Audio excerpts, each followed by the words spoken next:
give is when you're relaxed, prepared and relaxed, and that's really kind of transferred over into my acting career, because there's a lot of scenes I get really nervous about, a mouthful of dialogue.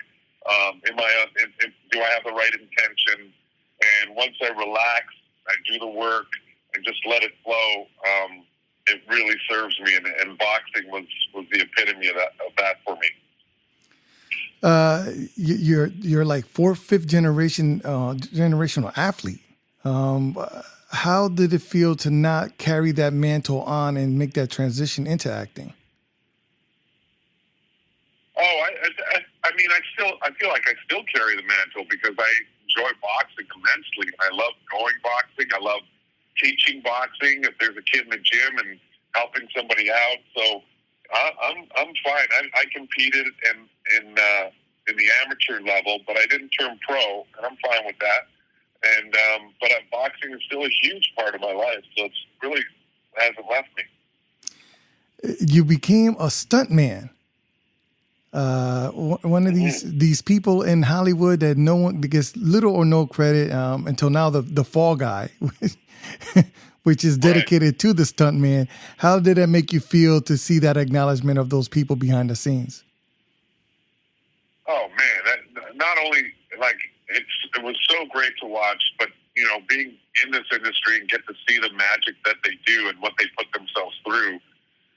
It's still an atrocity to me that it's not in the Oscars, in the Academy Awards. Like, that's something that definitely has to be in there, and it should have been in there way sooner. But I have nothing but respect for stunt people. I personally started in the stunt community, and I cut my chops on a lot of this stuff. But I personally wanted to tell stories. I wanted to act. I wanted to be a part of that world.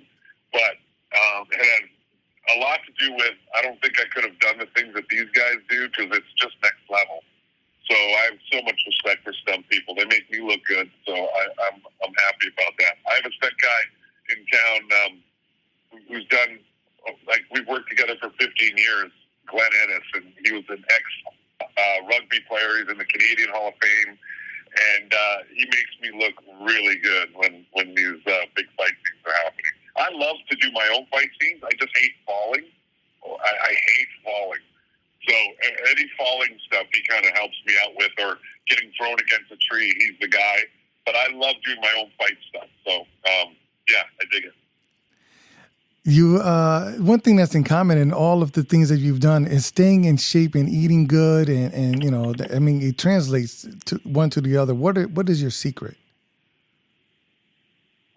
Oh, I don't know if it's a secret. I try to keep a good diet, and I try to be consistent with my workouts. And again with boxing, but because I'm in my 50s now, but I got to tell you, there's this product called Catalyst. It's an EMS workout suit that has totally changed my life. It's one of the best workouts I've ever had. If anyone is interested in, especially if they have injuries, it literally changed my life. So yeah, I've been lucky to find such an amazing product for my workouts. That's helped. You've worked with a tremendous amount of talented people, from Arnold Schwarzenegger and Christopher Waltz. Who is the person that you were fanboy of the most, and who is the person you learned from the most? Man, there's a lot of them, but I would have to say Anthony Hopkins was the one that I fangirled. I don't even call it fanboy. I totally fangirled. I just couldn't help myself. But then I had to keep my stuff together, because I had to work with him. I can't just fangirl. And he kind of was making fun of me in the way our introduction was. But then we just started talking and then working alongside him, and him giving me some just amazing advice on perception and acting. I have to say he's my top. He's my top. Like, I was a fan of his before I worked with him. Even more of a fan now that I've worked with him. And I'm fortunate that I got to do 2 films with him. So yeah, he's the man. He's the man. You have taken on a myriad of different characters in a short amount of time. How do you transition from one to the other so quickly? Is there a common thread between all of them? Well, I think it's one of the things of just finding the truth in the character, like about myself, finding what the connective tissue is, and just telling the truth. There's something, especially when you're doing sci-fi stuff. My brain doesn't personally go into the actual scene. I find a emotional connection to it with something that's important in my life, and then I just try to tell the truth when I'm doing the scene. So it's fun for me. It's almost cathartic in a way, where I can find these little moments in my life. Either it's like childhood trauma or it's victories as a kid. The things that relationships with my mom and dad, things that are really meaningful to me, and then connecting them that way.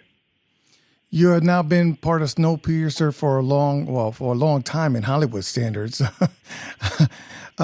It's coming to an end. How do you feel about being part of something for this long, and seeing it come to an end and knowing that it's going to come to an end?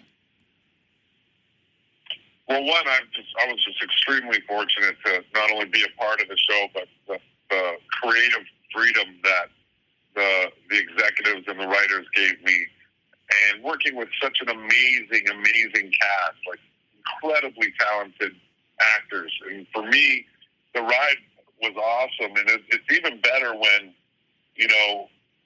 the company like Warner basically said, we want to give you one more season to wrap it up so you can finish the story. And shows that get canceled either just get canceled and they're gone, but it's an honor to be given a last season to wrap up. And we think we did a great job. I personally think it's a great season. But the crazy thing is, we shot 2.5 years ago the last season, and Warner was switching broadcasting at that time, so they ended up shelving the fourth season. So we didn't know if it was going to find a home or not. And gratefully, AMC came up and they loved the show, so they decided to take all 4 seasons and release season 4 weekly. And now the world gets to see what we created, and I think it's one of the best seasons that we have, and it's an amazing wrap-up to an amazing experience and show. Well, thank you very much for your time. I appreciate everything that you've done and your work as an actor, and I do respect your growth through the Hollywood system. Thank you, my friend. I really appreciate you. Thanks for talking with me this morning. Have a good day.